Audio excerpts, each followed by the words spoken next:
Well, tonight we're a bit closer to solving a 23-year-old cold case. A woman found in a park in New Brighton back in 2000 has now been identified.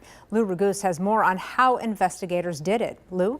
Rena, she was known for 23 years as New Brighton's Jane Doe. Now she's been identified as Gail Marlene Johnson from Minneapolis, who was 40 years old when she died.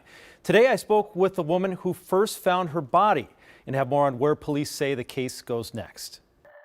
So this is the path that Nathan and I headed down. It was a random day off from high school in September 2000 when Jen Leach and her future husband Nathan walked down a random path at Long Lake Regional Park in New Brighton and found something shocking. As soon as we saw her, Nathan said, "Oh my gosh, it's a body." Jen and Nathan expected to soon learn more about the woman whose unclothed, decomposed body appeared to be dumped in a marshy area of the park. 6 months goes by, the year anniversary goes by, she's still not, identified. And then 5 and 10 years passed, and we just felt so bad that, no one was, in essence, looking for her.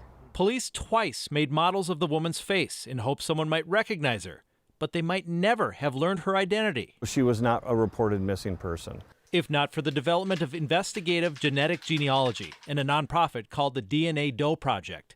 Using a DNA profile extracted by a lab, the volunteers sorted through ancestry databases and public records, narrowing down to Gail Marlene Johnson, who was 40 years old, had several prostitution charges, and stopped showing up in court in July 2000, 2 months before her remains were found.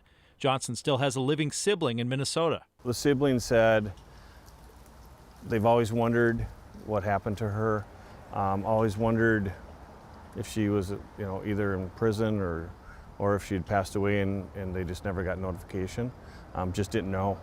So it really gave them some closure. The news also gave closure to Jen, whose husband Nathan passed away 2 years ago. They never stopped thinking about the case and went back to the park every year to pay respects. It's like, oh, now we know who she is, and you kind of want to go, okay, then what happened to her? Someone knows something out there. The medical examiner was not able to determine a cause of death, although police have long suspected that Johnson was murdered.